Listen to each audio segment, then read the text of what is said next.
Pues sabemos que cada minuto a nivel mundial, y nuestro país no es la excepción, se hace diagnóstico de cáncer cervicuterino.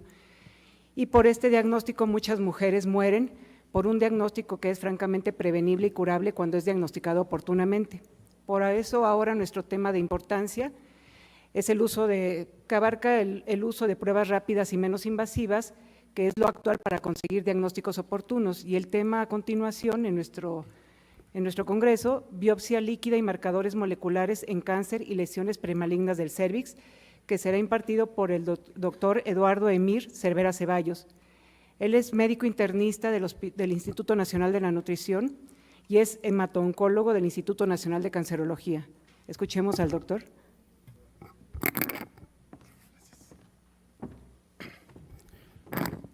Muy buenos días a todos. Muchísimas gracias por esta invitación. Ya era una deuda contraída con el doctor Simón de mucho tiempo. Muchísimas gracias, doctora, por la presentación. Para mí es un honor estar aquí en mi casa, Médica Sur. Trabajo desde hace ya algunos años aquí en el Centro Oncológico y colaboro también con la parte pública, con el Instituto Nacional de Cancerología, y he sido consultor desde hace un par de años de la empresa Timser Group, de las cuales al final les platicaré algunos avances que queremos compartir con todos ustedes. Me pidieron y me emocioné mucho cuando me dijeron que quisieran que habláramos de biomarcadores en cáncer. Quise hacer un poquito más amplio el tema para hablar de lo que ahora conocemos como biopsia líquida y cómo poder acoplar este avance del conocimiento a uno de los más grandes retos que la oncología y la ginecología, y ahí nos hermanamos, hemos tenido desde el principio de los tiempos y que hoy, tristemente, tenemos que reconocer que los avances en cáncer cervicouterino en el mundo, pero también en México, han sido más bien modestos. Y, como decía Einstein, no podemos esperar resultados diferentes si seguimos haciendo las mismas cosas. Tenemos que hacer cosas diferentes. Y para eso, este material fue preparado con mi equipo de trabajo de aquí de Médica Sur, y vamos a empezar en privilegio de los que no están muy imbuidos en la oncología. Vamos a empezar con definiciones muy básicas. ¿Qué es un biomarcador? Los biomarcadores son una característica propia de un proceso biológico normal o patológico. Y cuando hablo de característica es que no me estoy refiriendo a una molécula en sí. Puede ser un proceso, puede ser una sustancia, puede ser producto del tumor o del proceso patológico, o puede ser en respuesta inmunológica a eso mismo. Lo importante es que ese proceso pueda ser medido, pueda ser evaluado, y esta medición y esa evaluación nos lleve a definir un comportamiento, una evolución clínica o la respuesta terapéutica a una intervención farmacológica. Así pues, los biomarcadores pueden ser muchas cosas. Pueden ser alteraciones genéticas, como las mutaciones de las que ahora conocemos mucho, amplificaciones de cromosomas o pérdidas de cromosomas, alteraciones de ácidos nucleicos, de las cadenas de aminoácidos, de algunos lípidos, carbohidratos como glucoproteínas pueden ser, algunas proteínas, algunas enzimas que fueron de las primeras que se desarrollaron o se conocieron en la oncología, o bien células o procesos celulares o algunas hormonas. Y ahí ustedes conocen un poco el tema de las hormonas y vamos a hablar de eso seguidamente. Por ejemplo, un biomarcador que hemos usado desde hace ya muchos años, que son los receptores de estrógenos, los receptores de progesterona en los cánceres de mama hormonodependientes. Ahí ya tenemos un biomarcador. Todos estos biomarcadores dijimos que tienen que ser procesos que están intrínsecos al fenómeno que estamos estudiando, que los podemos medir y evaluar. ¿Y cómo los medimos y evaluamos?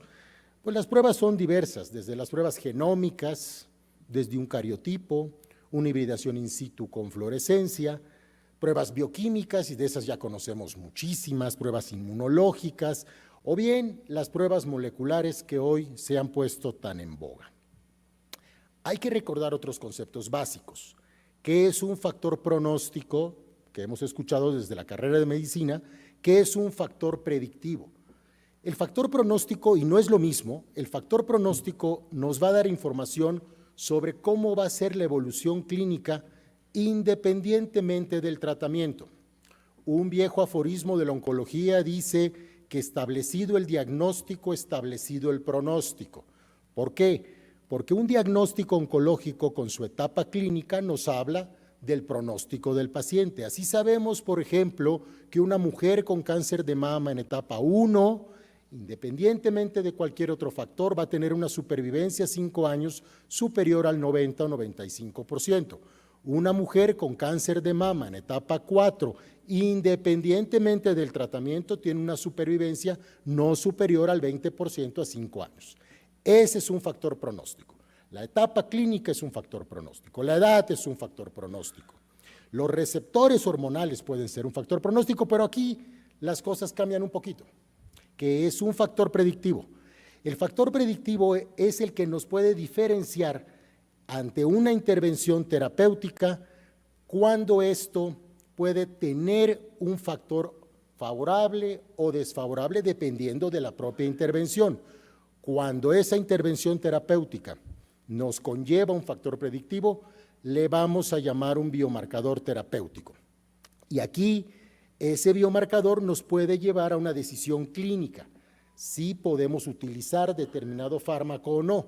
Y ustedes conocen perfectamente uno de los factores predictivos, y ya lo mencioné, más importantes en cáncer de mama, los receptores hormonales. Todos, de alguna manera, ante un diagnóstico de cáncer de mama, nos ponemos contentos de que hayan receptores hormonales positivos, porque esto nos habla de un beneficio de la terapia antiaromatasa, de la terapia endocrina antihormonal, y por lo tanto, esto nos lleva a otro concepto, un concepto que ustedes van a estar escuchando de ahora en adelante cada vez más afortunadamente, que es la medicina de precisión. El que nuestras balas que están en nuestro revólver vayan precisamente dirigidas al campo tumoral que nosotros necesitamos. Y entonces ahí hablamos de el tratamiento del cáncer molecularmente dirigido, más eficaz, mayor duración de la respuesta y de la remisión, por supuesto que mayor supervivencia, por supuesto que menos toxicidad, menos costo y menos uso de fármacos. Hoy por hoy, ante un diagnóstico de cáncer de mama con receptores hormonales, sabemos que tenemos muchas posibilidades de intervención terapéutica.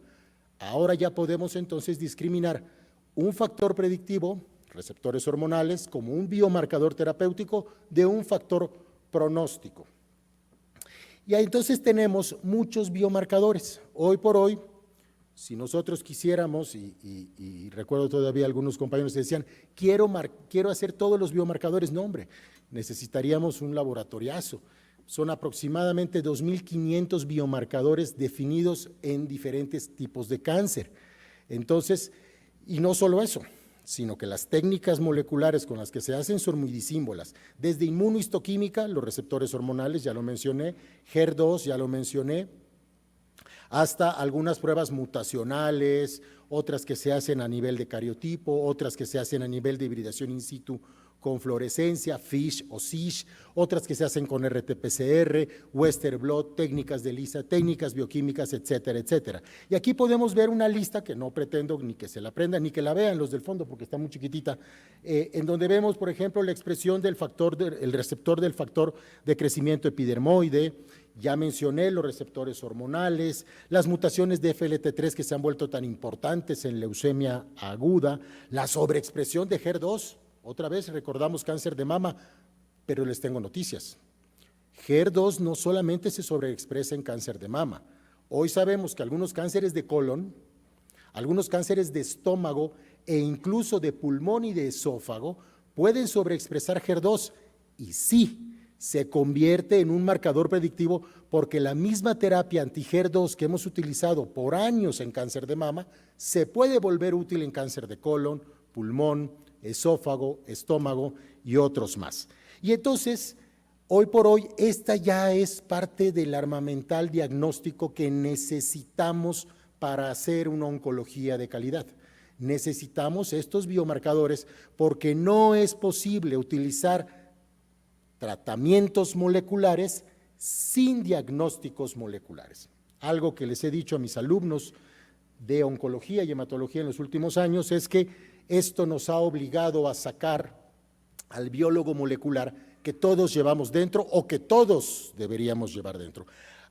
Aquí hay otra lista de algunos, insisto, son más de 2.500, algunos de ellos nos sirven incluso para definir quimioterapia, para definir tratamiento molecularmente dirigido o las mezclas de quimioterapia y tratamiento molecularmente dirigido. Pondré un ejemplo y regresaré al tipo de cáncer de mama. Algunos cánceres de mama con receptores hormonales positivos, una vez que fracasan al inhibidor de aromatasa y a la quimioterapia, es posible utilizar inhibidores PARP. Esta es otra molécula que va más allá de la cascada de señalización y por lo tanto, una vez que tenemos respuesta al inhibidor PARP, podemos regresar al inhibidor de aromatasa. Ustedes lo saben, ya no es raro encontrar mujeres que al diagnóstico estaban en etapa 2, etapa 3 o incluso etapa 4, que tienen supervivencias de 5, 6, 7 o más años, precisamente por los tratamientos molecularmente dirigidos.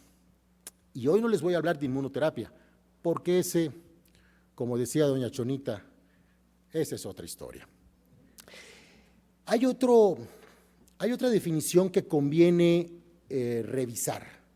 Las pruebas diagnósticas, esto es, las pruebas que se hacen con fin de tener un diagnóstico, que son diferentes de las pruebas de tamizaje, de screening o de cribado. Unas, como dijo aquel, sirven para lo que sirven y no sirven para lo que no sirven. Las pruebas de tamizaje tienen como objetivo primario detectar tempranamente una enfermedad o factores de riesgo para el desarrollo de esa enfermedad antes del horizonte clínico y en personas aparentemente sanas. Esto es como cuando hacemos una campaña que les gusta.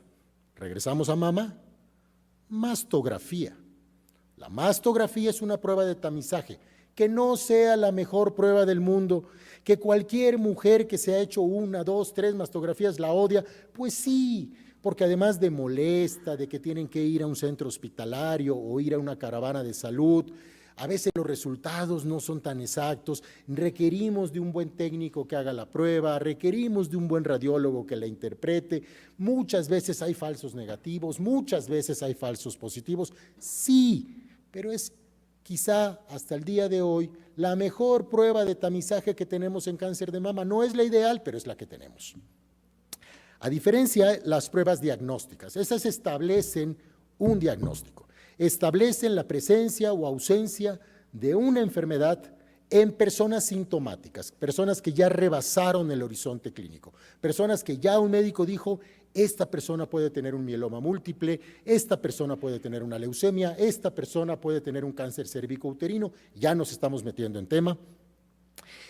O bien en aquellas que después de una prueba de tamizaje resultaron sospechosas de un proceso mórbido, como puede ser, y nos seguimos metiendo en materia, una prueba de tamizaje que ustedes practican todos los días, que la inventó el doctor George Papanicolaou en 1920, hace un siglo. Entonces, una vez que hemos diferenciado las pruebas que se aplican en una población sana, generalmente en grandes grupos poblacionales, a las pruebas diagnósticas que se establecen en personas con alta sospecha de ese padecimiento. Y entonces, todas esas pruebas tienen plataformas diferentes, tienen sensibilidades diferentes Y aquí podemos ver en las pruebas diagnósticas se detectan, el propósito es detectar indicadores potenciales de enfermedad. Las pruebas diagnósticas establecen un diagnóstico. Y aunque la diferencia parece ser sutil, no es una diferencia menor. Las pruebas de screening o de tamizaje para llegar al diagnóstico muchas veces van a requerir de una prueba diagnóstica confirmatoria. Y esto es importante por lo que vamos a hablar más adelante de sensibilidad y especificidad. No se me asusten, no pretendo hacer una clase de bioestadística aquí. En una son grandes grupos poblacionales, en el otro son individuos sintomáticos. Generalmente se pide de una prueba de tamizaje que sea sencilla, que sea aceptable, que sea barata, que sea aplicable en grandes grupos poblacionales y de ser posible barata, por favor. En cambio, las pruebas diagnósticas no. Ahí pueden ser invasivas cuando tenemos que hacer, ustedes lo hacen, una colposcopía, cuando tenemos que hacer una broncoscopía, cuando tenemos que hacer un cepillado, cuando tenemos que tomar una muestra de sangre ya explícitamente para un marcador o para lo que más adelante les voy a explicar que es una biopsia líquida, etcétera, etcétera, etcétera. Aquí puede cambiar. Obviamente los resultados en un caso son de sospecha, de alarma. En otros los resultados son presencia o ausencia de determinada enfermedad. Y ya mencioné los costos. En unos casos los costos deben ser baratos. Una prueba de tamizaje se pide que sea de un costo relativamente barato para que se pueda aplicar masivamente, y en el caso de la prueba diagnóstica, bueno, pues el costo que conlleve. ¿Y qué es la biopsia líquida? Hemos trabajado desde que estábamos en la Facultad de Medicina con la biopsia. Hay que tomar una biopsia y todos sabíamos que había que llegar hasta el tumor y tomarle un pellizco al tumor, ponerlo en algún contenedor preservador, formol, en algunos casos alcohol, cuando hacemos biopsias de hueso lo ponemos en un medio especial que decalcifica también el hueso y lo enviamos al laboratorio de patología. El laboratorio de patología lo que hace, después de fijar la pieza, la pone, la embebe en parafina, hace cortes micrométricos, lo coloca en una laminilla y lo tiñe. La tinción básica, todos la recordamos, la hematoxilina y eosina, y ya dependerá de lo que ustedes estén queriendo y buscando, las pruebas adicionales, las tinciones histoquímicas que quieran, y para los más adelantados también algunas técnicas de diagnóstico por inmunohistoquímica. Lo que siempre le decimos a los pacientes, ya tenemos su resultado, la patología tradicional, pero necesitamos la confirmación por inmunohistoquímica. Esa es la biopsia líquida. Esa es la biopsia tisular, la que todos hemos visto. No les voy a platicar de eso, somos expertos, todos hacemos biopsias todos los días. ¿Pero qué es la biopsia líquida? En la biopsia líquida lo que vamos a aprovechar es que el producto del tumor, la interacción del tumor con su medio ambiente, ¿cuál es el medio ambiente de un tumor? El paciente. El paciente es el medio ambiente del tumor. La interacción tumor-medio ambiente, tumor-paciente y la interacción paciente-tumor originan una cascada de eventos que van a producir sustancias, muchas de ellas proteínas, en respuesta al tumor, huésped-tumor, o del tumor al huésped, tumor-paciente.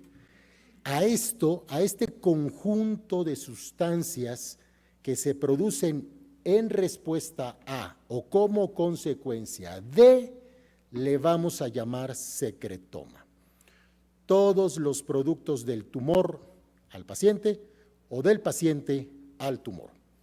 Si nosotros somos capaces de definir de todas esas sustancias secretadas, de todo ese secretoma, cuáles son las que le son propias al producto, cuáles son propias al proceso patogénico, a diferencia del normal, entonces vamos a definir un perfil de secretoma en personas sanas y en personas con un padecimiento tumoral.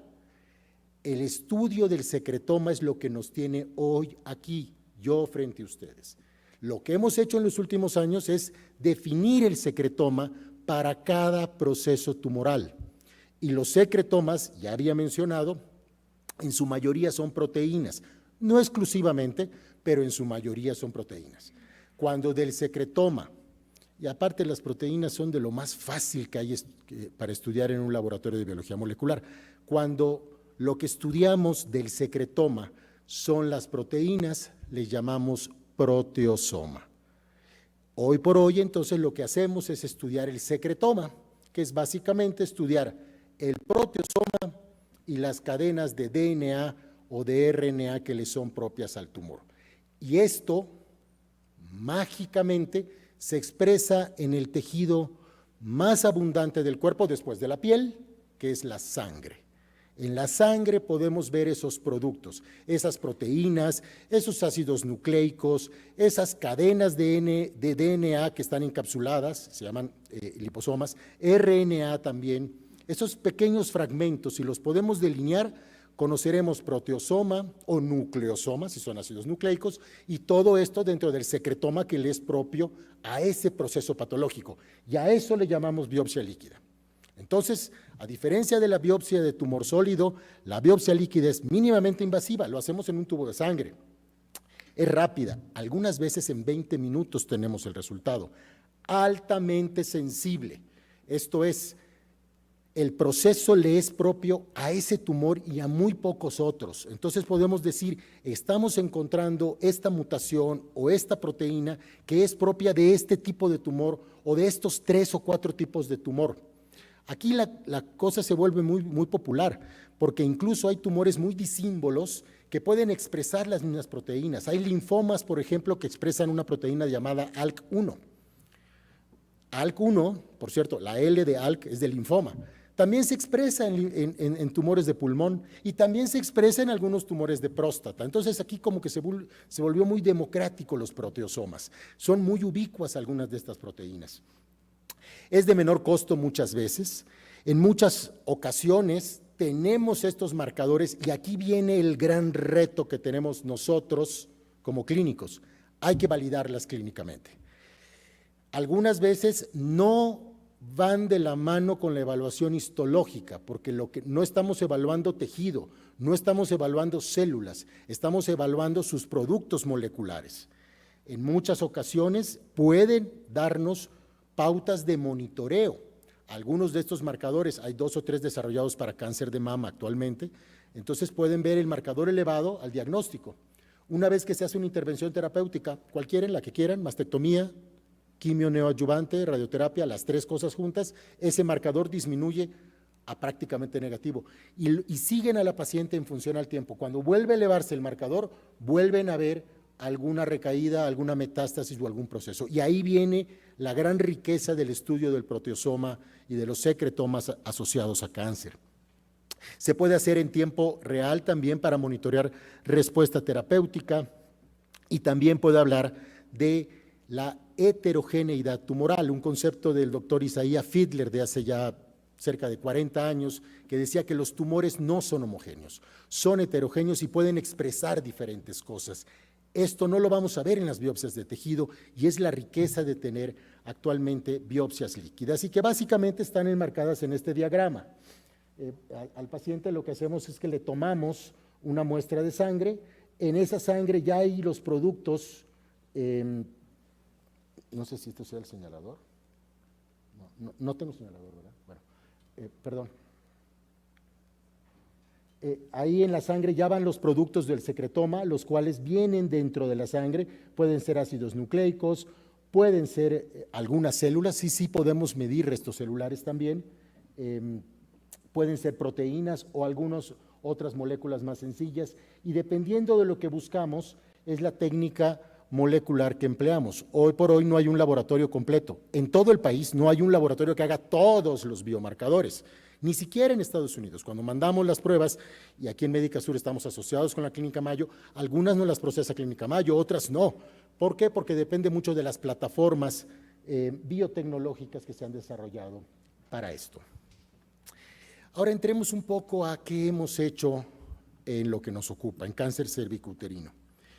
El cáncer cervicuterino, y perdónenme la palabra, presenta algunas paradojas. Es más letal en comunidades socioeconómicas depauperadas que en comunidades socioeconómicas más avanzadas. Las tasas de mortalidad en población rural y población de clase baja llega a ser del 63%, comparados con el 40% en poblaciones más favorecidas. En bajos ingresos, casi duplica la tasa de incidencia del cáncer cervicuterino comparado con poblaciones más favorecidas. Y les ofrezco, les pido una disculpa porque la palabra paradoja lastima más allá, y yo a mis alumnos les digo que más que paradoja es una parajoda, porque no hemos hecho gran cosa y no hemos avanzado gran cosa. Hasta hace poquito más de 10 años estábamos muy felices los epidemiólogos y los oncólogos porque dijimos, ya el cáncer cervicuterino no es la primera causa de muerte por cáncer en la mujer, ya es la segunda, pero no porque haya bajado el cervicuterino, sino porque subió el de mama. Entonces, en realidad, pues nos hicimos tarugos solos, sigo hablando en francés, porque en realidad la tasa de incidencia de cáncer cervicuterino disminuyó muy poquito. Segundo lugar en la población femenina a nivel global para cáncer, pero cuando ustedes miran la población de 25 a 35 años, ¿qué pasa en la vida de una mujer entre los 25 a los 35? Número uno, es madre y en muchas ocasiones cabeza de familia. Dos, es socioeconómicamente activa.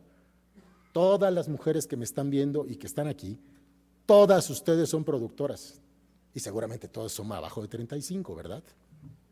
Todas, dije todas. Entonces vean qué pasa cuando le ponemos un torpedo en la línea de flotación de la familia de una mujer a los 30 o 35 años con cáncer cervicuterino.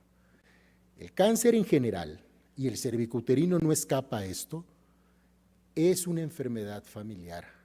Se enferma la mujer y por lo menos un familiar, por lo menos uno, si no es que dos, tendrán que dejar de hacer sus actividades para acompañar a la mamá, para acompañar a la tía, para acompañar a la hermana, para acompañar a la esposa, a sus citas, a su radioterapia, a su quimioterapia, etcétera, etcétera, etcétera, etcétera.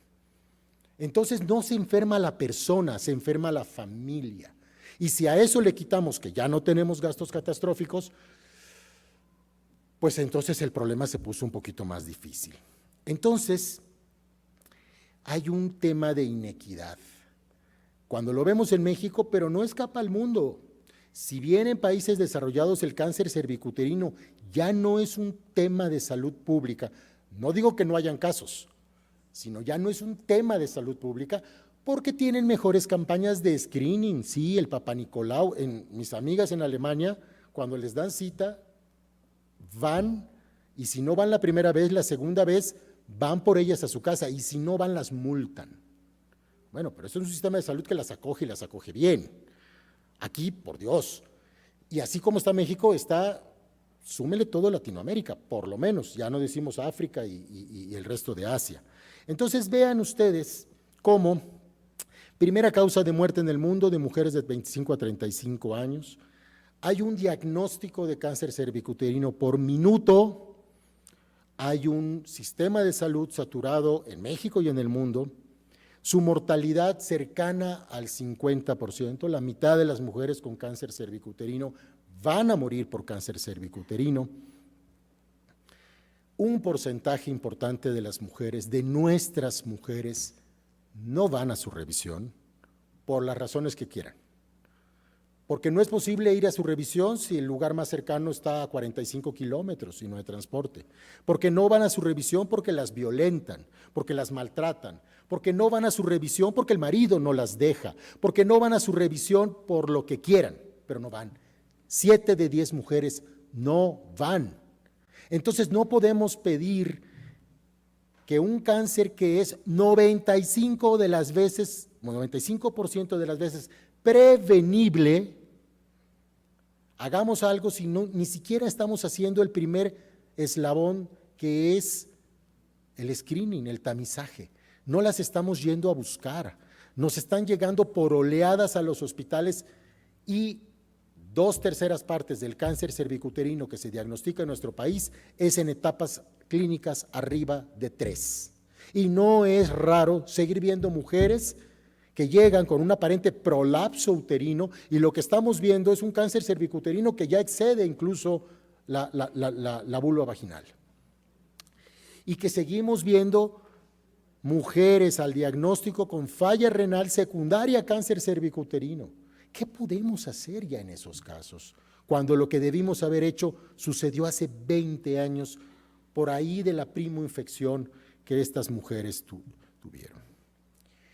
Entonces, poniendo en contexto, los biomarcadores es cualquier molécula o proceso biológico que podemos detectar, que podemos medir y que nos puede hablar de la presencia de una enfermedad. Les vengo a hablar también de Preventix. Preventix es un orgullo para mí como mexicano, como médico, como científico.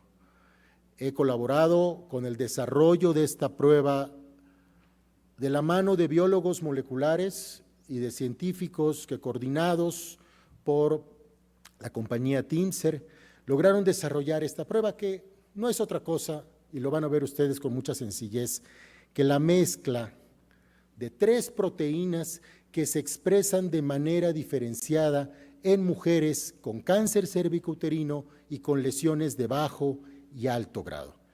Aquí viene el inicio de esta investigación. Se analizaron los secretomas inicialmente en modelos murinos, en modelos de laboratorio.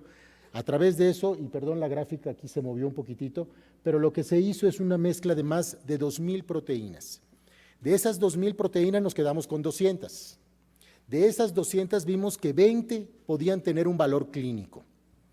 Sí, esto lleva 10 años. Y esto es lo que nos ha llevado a hacer, y el trabajo que les presento ahora de mis compañeros, de la cual yo soy solamente una pequeña parte, es el trabajo de más de 10 años de biólogos moleculares, de doctores en ciencias mexicanos que establecieron esta metodología para estudiar el secretoma, ya todos sabemos qué es el secretoma, ¿verdad? Y para delinear 20 proteínas que potencialmente podrían tener un beneficio en el diagnóstico y en el tamizaje.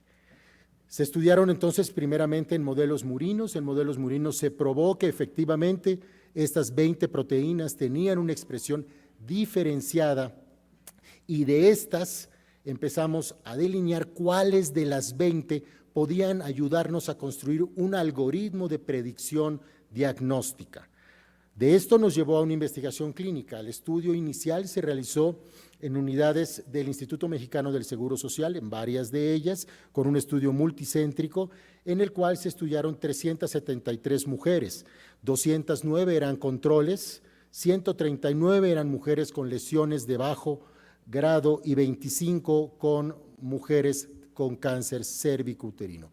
Este es el estudio pivotal que está publicado, en el cual tomamos la medición de biomarcadores y junto con esto, por cuestiones de protocolo y también por cuestiones bioéticas, se hizo prueba de VIH, hepatitis, sífilis, etcétera. Por supuesto que hicimos BPH y también tomamos citología de base líquida. Aquí están las 20 proteínas. Todas estas proteínas tienen un nombre dentro de una librería que es conocida mundialmente. Estas son proteínas que se conocen mundialmente, no son invento de nosotros. Estas proteínas tienen su propio nombre, a las que nosotros hemos enumerado del 1 al 20, simplemente para poderlas trabajar.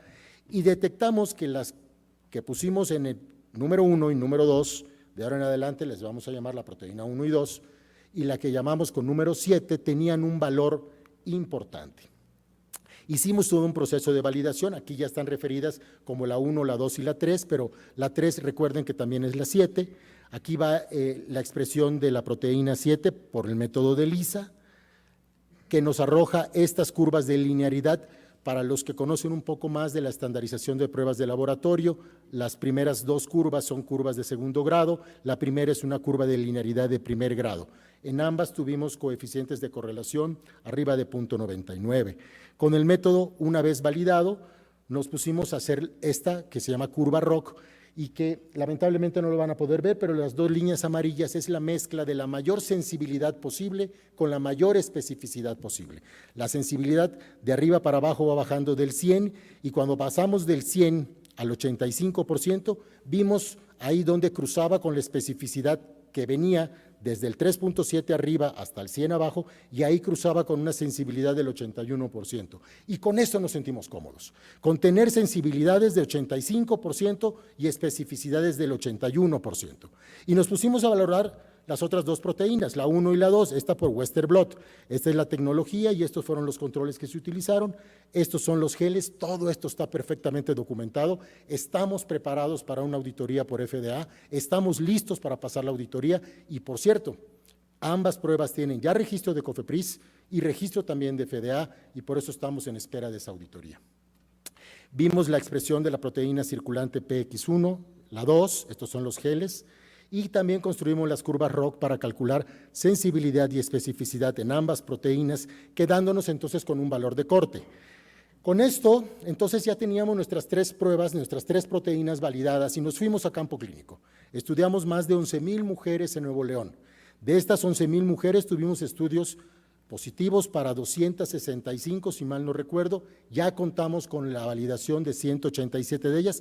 Este es el último corte que yo tengo, pero pues anoche me decían que ya habíamos pasado de las 200, esa actualización aún no la tengo, pero de estas 187 llegamos a calcular sensibilidades comparándonos contra citología líquida de más del doble, sí, citología líquida, duplicamos la sensibilidad del Papa Nicolau. Cuando nos comparamos para cáncer cervicuterino, para lesiones de bajo y alto grado, llegando para Preventix de sensibilidades del 100%. Ningún caso de cáncer cervicuterino se escapó a la prueba de Preventix en la muestra de más de 11,000 mujeres neoleonesas utilizadas. Y finalmente, y aunque esto es anecdotario, nos gusta presumir estos tres casos. Aquí afuera tenemos mayor información para los que lo deseen. En este caso, vean, este caso codificado como el 500-376, Preventix fue positivo, el Papa Nicolau de base líquida fue negativo, la PCR fue positiva y esto nos llamó mucho la atención, positivo y el PCR positivo, nos fuimos a colposcopía, nos fuimos a biopsia y encontramos una lesión de alto grado con metaplasia escamosa. Están todos los datos publicados. Para el caso codificado como 500-378 tuvimos un Preventix positivo, otra vez Papa Nicolau falla, otra vez tuvimos Papa Nicolau negativo y aquí lo que llamaba la atención es que la PCR era negativa. Pese a eso, invitamos a la mujer a hacerse una colposcopía, hicimos estos controles en una base de más de 100 mujeres para tener también controles que pudieran representar falsos positivos y en este caso había un pólipo cervical que al momento de ser erradicado en la base del pólipo, algo que seguramente ustedes han visto muchas veces, había un adenocarcinoma endocervical asociado a BPH. En este caso falló el Papa Nicolau y también falló la determinación de BPH. El otro caso, el 982, donde tuvimos otra vez un caso positivo para Preventix y negativo, había un líquen escleroso que no era maligno, pero que también tenía cambios de inflamación aguda y que sospechamos que esta mujer de cualquier manera requería un seguimiento colposcópico. Hemos propuesto a diferentes entidades, tanto gubernamentales como colegios médicos, que esta podría ser un buen algoritmo de despegue para que podamos aumentar el tamizaje en nuestras mujeres vulnerables. Hacer una prueba de marcadores circulantes que no excluye hacer lo que siempre hacemos. Si tenemos a la mujer allá y le podemos hacer el Papa Nicolau, le podemos hacer el PCR, es más, la colposcopía, pues de una vez. Yo no conozco un solo plomero, carpintero, mecánico, que cuando le regalamos una nueva herramienta, tira las anteriores. Al contrario, agarra esta nueva herramienta y la suma a las que ya tiene. Tenemos una nueva herramienta, vamos a usarla. En el caso de que la prueba fuera positiva, sugerimos que la paciente pase a colposcopía. En el caso de que la prueba sea negativa y sobre todo si todo lo demás resulta negativo, nos podemos sentir tranquilos, citar a la paciente a su visita anual como de costumbre. Quiero concluir con que ya estamos en la época de la medicina de precisión. Necesitamos sacar al biólogo molecular que todos llevamos dentro. El uso de biomarcadores y las terapias molecularmente dirigidas ya son una realidad para el diagnóstico, para el tratamiento y para el mejor pronóstico de las enfermedades neoplásicas. Es necesario implementar estas estrategias ahora al campo clínico que necesitamos en cáncer cervicuterino y que el uso de biomarcadores, que ahora venimos con esto, pero que seguramente van a llegar más en el futuro, nos puede ayudar a la sospecha diagnóstica y a cortar esta brecha de inequidad en poblaciones vulnerables. Y finalmente la propuesta de incorporar a Preventix dentro de nuestra herramienta de diagnóstico. Muchísimas gracias y estoy a sus órdenes.